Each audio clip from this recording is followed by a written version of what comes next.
Hi, it's Terry with Backdoor Quilts. It's Sunday and I'm sewing in my jammies. This is our contact information. We are not open today because it's the fourth Sunday. Kind of came around real fast. But we will be open tomorrow from 10 to 9 and the rest of the week from 10 to 3. And I have Christmas to show you today, believe it or not. So I have three different things. The first thing is our latest kit, and this is from Riley Blake and Lori Holt. And it comes in an adorable box. And it makes this quilt. It's called Decorating the Tree. It has the fabric and pattern in there. I just think that's the cutest thing ever. And bonus, when you start making your kit, you can use this box as an ornament box because it has dividers in it. So I don't know who thought of all that, but I think it's a great idea. And I'm going to move this. The second thing I have to show you is a super quick and easy project.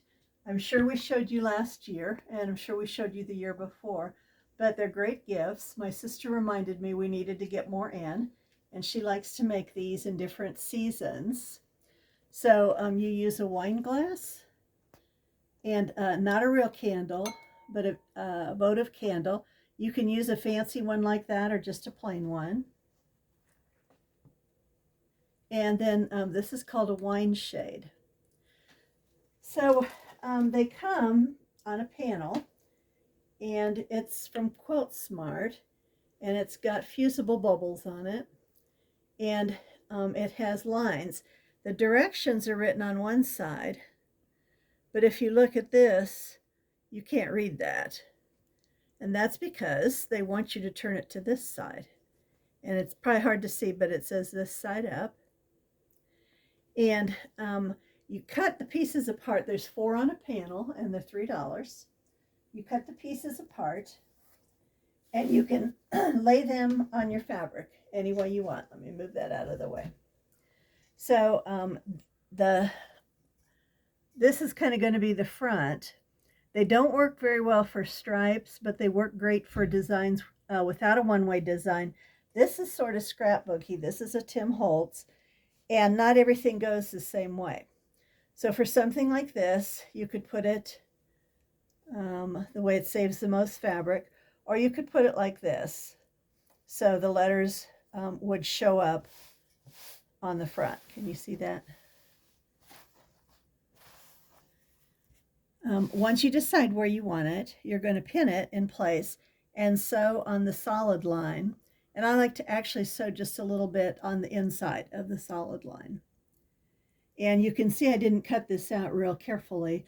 So after it's sewn here and here, then I'm going to trim it exactly like this. So that's trimmed. And you can see maybe that I sewed right inside the line there.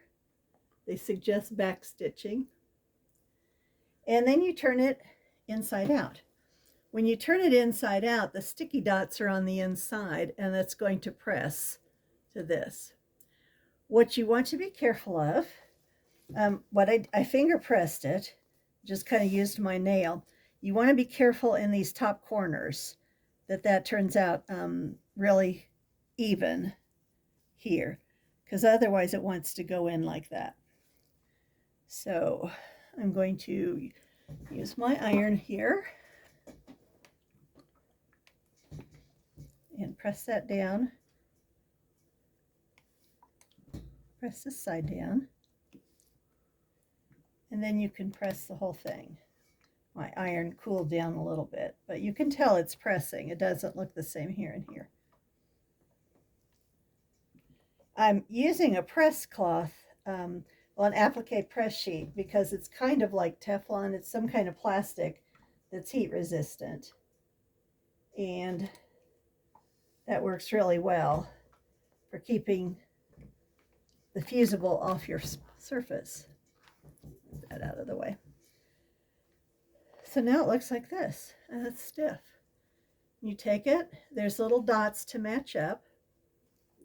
I have found that it works I would still pin this. It works really nicely if you start at the dots, sew to the end, and then sew up here, and then sew here. Then you don't have threads hanging off the ends. And then you turn it, and that is it. This is a really inexpensive and fun project. If you were decorating for like a church event or a wedding or something, it would be great for that. Or like my sister does, you can make different seasonal ones. You can, the 10 by 12 pieces we have in the shop, the twigs, or if you have layer cake pieces left over, you can get one out of a 10 by 10 square. You can get 4 of them out of a fat quarter if you were giving 4 different people the same thing. So this is a project we really enjoy, and I hope you try that. And then the last thing I had to show you is, I don't want you to be distressed, but we have some more wool kits we're putting on sale. So this is, we can't get the wool like this anymore. It was specially dyed, and the lady isn't dyeing them anymore. So it's really pretty. The kit is normally $45.95, and it's 25% off. We only have 3 of these. So make sure and call the shop. That was 317-882-2120, and they're in the clearance section. We'll be selling off different kits each week because we need room for more wool. We are not getting rid of wool, don't be distressed, but we are making lots more wool kits. So I hope you get to sew today, and we'll see you soon. Bye-bye.